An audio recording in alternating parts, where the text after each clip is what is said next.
Эле биз алып жүргөн алянга буну биз 55-60тан алчубуз. Пандемияга чейин азыр болсо 95 сом. 42 жаштагы 4 баланын апасы Сүйүмбү арзан деп Бишкектеги Азиз базарына келди. Ал тамак аш кымбаттап жатканына кабатыр. Ушу базарга атайын үйгө продукт ала кетейин деп эле кайрылып калдым. Үй бүлөдө 6 адамбыз. Калп айтпайын, жумасына где-то бир 10 000 сомдун тегерегинде продукты кетет. Бизгечи лично өзүбүзгө баягы нан панды деле бүт эле үйдөн жасап жейбиз, оокат ашты бүт эле жасап жейбиз. Ал 10 000 сом неге керектелет? 10 000 сом ошо күнүмдүк эле ичкен жеген оокат ашыбызга керектелет. Мисалы үчүн 1 килограмм сахар алсак, ал бизге 3 күнгө жетсе жетет, жетпесе жок.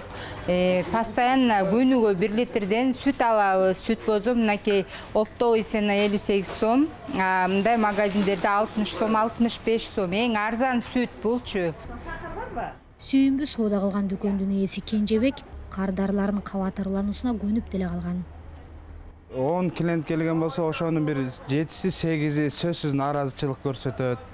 Эми ал кишилерди деле түшүнсө болот, чынында мурунку алып жүргөн нерсесин 2 эсе кымбат алып атат. Бирок өздөрүнүн иштеген таап аткан акчаларын айтышы боюнча айлыктары көтөрүлгөн жок, көтөрүлсө деле бир аз гана көтөрүлдү. Кенжебек соодагер катары товарына бир аз эле акча кошуп пайда табат. Пандемия, андан кийин Украинадагы согуш жана кургакчылык бүтүн дүйнөдө, анын ичинде Кыргызстанда дагы кымбатчылыкты шарттады дейт ал. Кыргызстанда жыл башынан бери инфляция 7%-дан ашты. Негизинен баа кум шекер, жашылча жемиш жана унга көтөрүлүп жатат. Негизи өсүү бар.